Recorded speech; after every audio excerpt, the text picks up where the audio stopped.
Karamihan sa atin, hanggang pangarap lang ang makakita ng 7-digit sa ating bank account.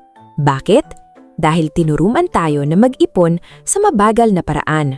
Pero today, gagamit tayo ng literal math para patunayan kung paano ang isang simpleng 500 pesos na simula ay pwedeng pumutok into a 1.1 million pesos na payout. Hindi ito milagro at hindi ito swerte.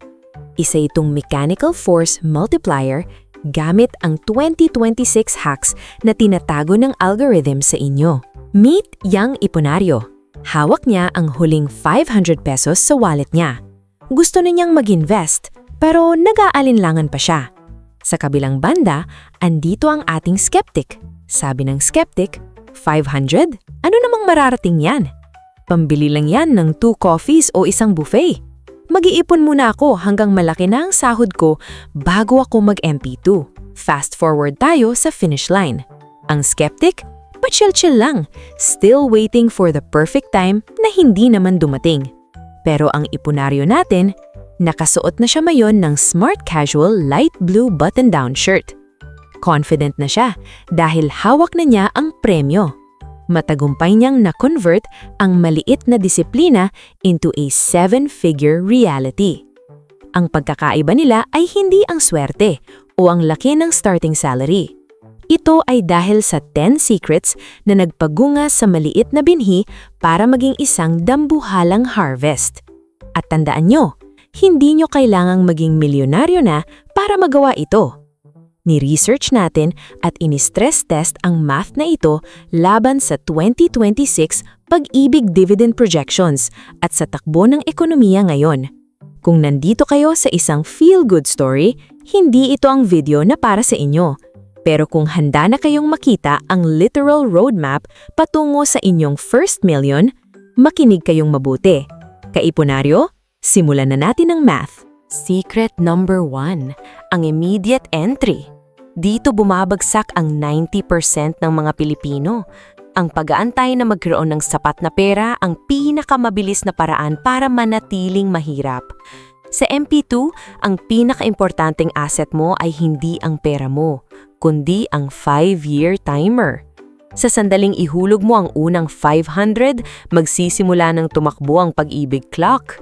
Bawat buwan na nag-aantay ka na pumunta sa bangko o ma-promote muna, nawawalan ka ng pagkakataon sa 7% na compounded growth na siyang gumagawa sa milyon na posible.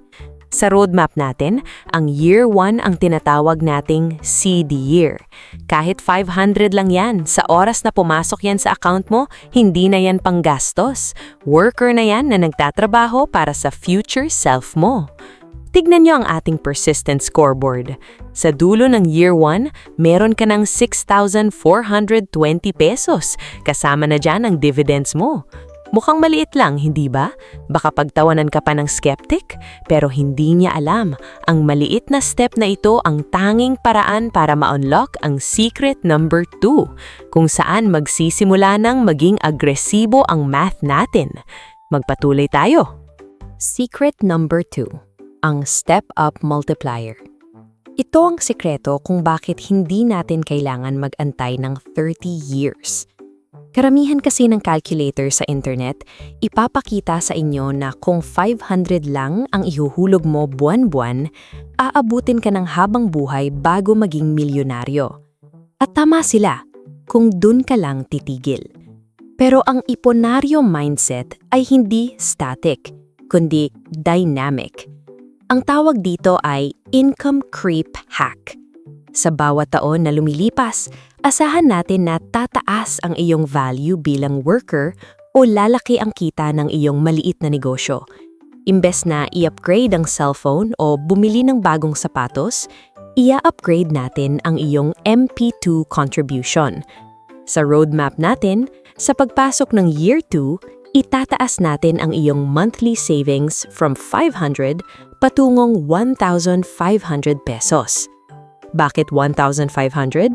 Dahil ito ang halaga ng mga small leaks na pinag-usapan natin sa video number 32, yung mga kape, milk tea at unnecessary subscriptions na hindi mo naman talaga kailangan. Sa pag-step up mo, Pinapabilis mo ang ikot ng compounding machine mo. Tignan niyo yung scoreboard. Dahil sa step-up na ito, ang balanse mo sa year 2 ay aakyat na agad sa mahigit 75,000 pesos. Isipin nyo, nagsimula tayo sa 500 lang, pero ngayon, ramdam mo na ang bigat ng iyong ipon. Ngayon, proceed tayo sa secret number 3, ang 13th month injection. Kung ang step-up multiplier ang makina, ito naman ang nitrous o ang booster. Sa Pilipinas, blessed tayo dahil mandato ng batas ang 13th month pay. Maraming tao, bago pa makuha ang bonus, nakalista na kung anong gadget ang bibilhin. Pero ang secret hack dito, ituring mo ang bonus mo na invisible money. Pera na hindi mo nakita, kaya hindi mo dapat magastos. Dito sa ating literal math, magpapasok tayo ng lump sum injection tuwing dulo ng taon. Sa year 1, nag-inject tayo ng 20,000 pesos mula sa iyong bonus. Sa year 2, dahil tumaas ang sahod mo, naging 25,000 na ang iyong injection. Ito ang dahilan kung bakit ang ating scoreboard ay nag-i-spike ng malaki.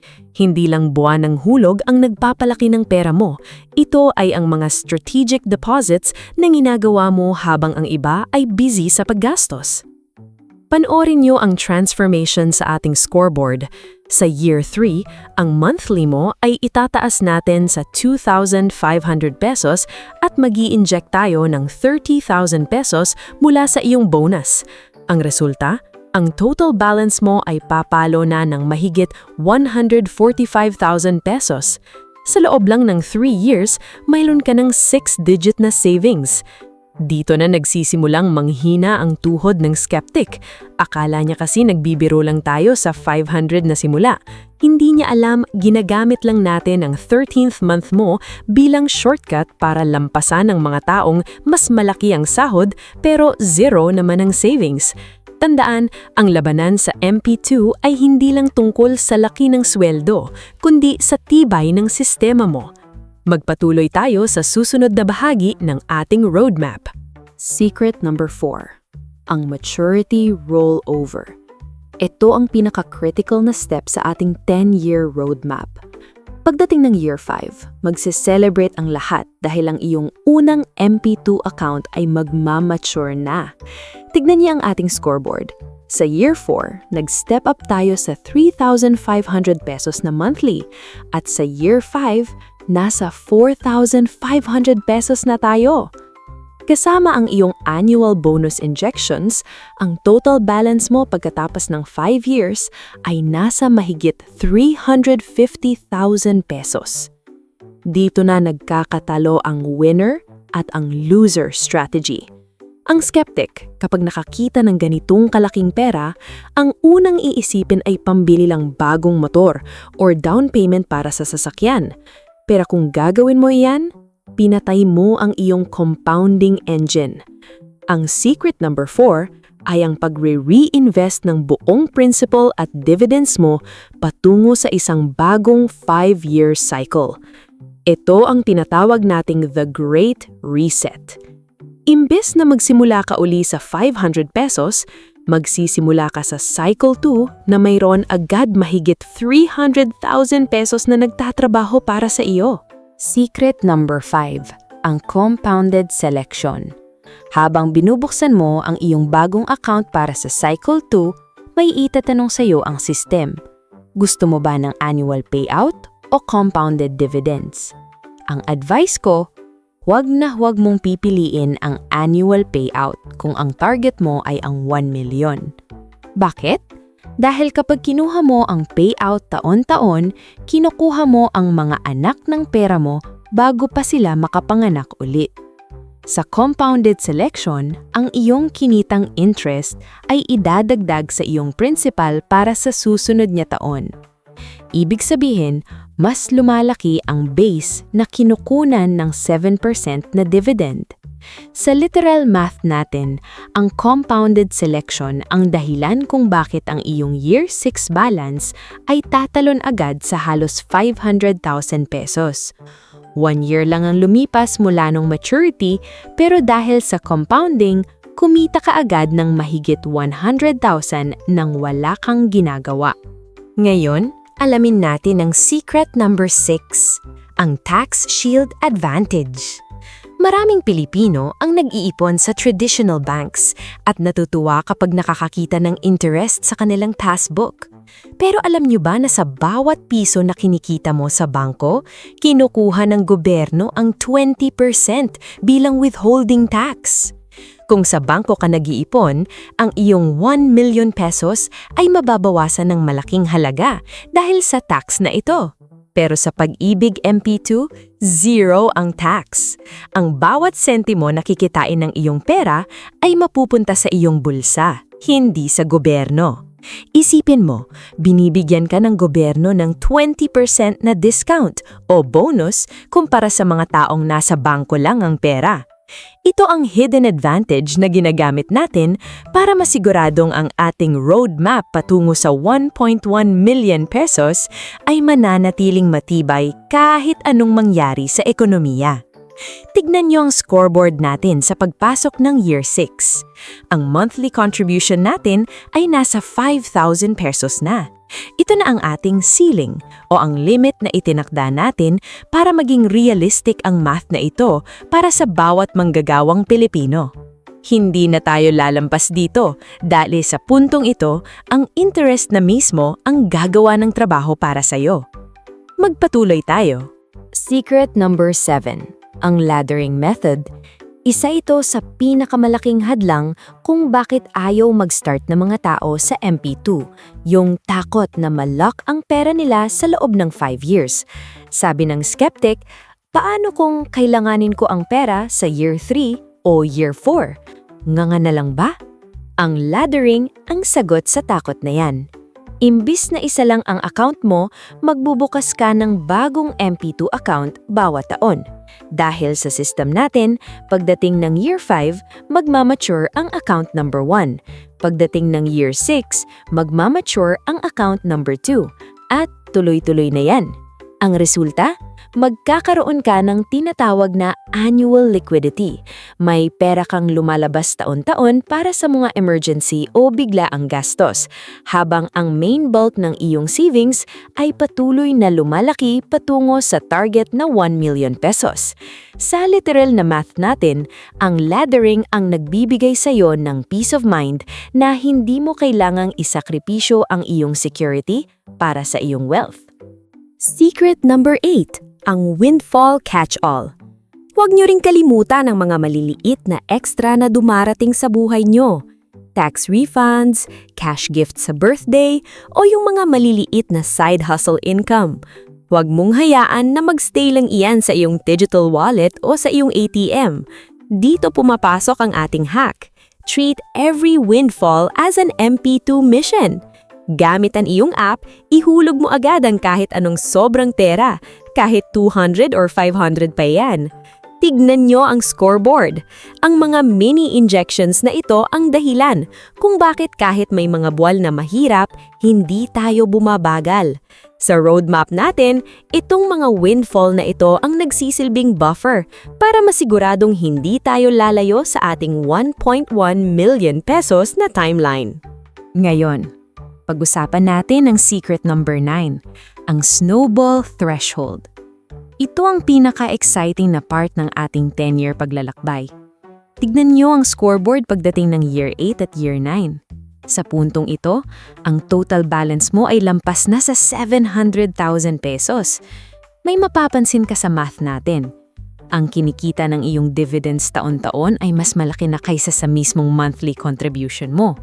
Ito ang tinatawag nating momentum shift. Kung dati, ikaw ang nagtatrabaho para sa pera mo, ngayon, ang pera mo na ang gumagawa ng mas mabigat na trabaho. Sa Year 9, ang iyong balance ay papalo na sa halos 900,000 pesos. Ang interest mo pa lang ay sapat na para mapunan ang iyong monthly target. Dito mo na makikita ang bunga ng iyong pagtitiis simula nung Year 1. Ang skeptic na tumatawa sa iyo dati, ngayon tahimik na siya dahil nakikita na niya ang ebidensya sa iyong scoreboard. Malapit na tayo sa finish line. Isang hakbang na lang at maaabot na natin ang 1.1 million pesos na target. Pero bago yan, kailangan nating i-lock ang pinaka-importanting mindset para hindi ka bumigay sa huling sandali. Ang huling sikleto ang magsisiguro na hindi lang ito pangarap, kundi isang garantisadong realidad para sa'yo. Magpatuloy tayo sa huling bahagi ng ating roadmap. Secret number 10. Ang automatic bill first rule. Ito ang sikreto na magsisiguro na hindi lang ito mananatiling drawing. Alam niyo ba kung bakit maraming tao ang magaling sa math pero wala pa ring ipon? Dahil umaasa sila sa kanilang willpower. Sabi ng skeptic, mag-iipon ako kung anong matitira sa sweldo ko pagkatapos ng lahat ng gastos. Pero ang totoo, madalas ay wala namang natitira. Dahil laging may bagong gadget, laging may sale, at laging may emergency, na hindi naman talaga emergency. Ang hack dito ay iset up ang iyong MP2 as an automatic deduction o ituring itong priority bill. Bago mo bayaran ng kuryente, bago mo bayaran ng internet, at lalo na bago ka bumili ng kahit anong luho, bayaran mo muna ang iyong future self. Ituring mo ang MP2 contribution mo na mandatory, katulad ng SSS o PhilHealth na hindi mo na kailangang isipin. Sa ganitong paraan, hindi mo na kailangan mag-decide buwan-buwan kung mag-iipon ka ba o hindi. Ang decision fatigue ang pumapatay sa mga pangarap. Kapag automatic na ang system mo, hindi na kailangan ng matinding willpower dahil ang system na ang gumagawa ng trabaho para sa'yo. Ngayon, tignan natin ang ating final scoreboard. Pagkatapos ng 10 years ng disiplina, gamit ang ating step-up strategy, ang bonus injections, at ang tamang rollover, ang total maturity mo ay umabot na sa mahigit 1.1 million pesos. Isipin nyo, nagsimula tayo sa 500 lang. Isang maliit na binhi na inalagaan ng tamang hacks at tamang math. Hindi mo kailangan maging high salary earner para maabot ito. Kailangan mo lang maging consistent. Tignan niyo ang ating future iponaryo. Hindi lang ang bank account niya ang nagbago. Ang kumpiyansa niya sa sarili, ang security ng pamilya niya, at ang future niya ay secured na dahil sa disiplinang itinanim 10 years na ang nakalilipas. Samantalang ang skeptic, andun pa rin siya sa starting line, nag-aantay pa rin ng perfect time na simulan ang kanyang first 500. Ang tanong ko sa inyo, sino sa kanila ang gusto niyong maging? Ang literal math ay nandyan na. Ang roadmap ay nasa harap niyo na. Ang kailangan na lang ay ang inyong first step. Hindi kailangang dambuhala agad ang ihulog mo. Ang mahalaga ay magsimula ka na ngayon dahil ang oras ang pinakamalakas mong kakampi sa pagbuo ng yaman. Kaipunayo, maraming salamat sa panonood. Gamitin ang blueprint na ito para mabuo ang inyong first million. Magkita-kita tayo sa susunod na video kung saan hihimayin pa natin ang mga sekreto ng gobyerno at investment opportunities na dapat ninyong malaman. Magsimula ka na! Kita-kits tayo sa uulitin kaipunaryo.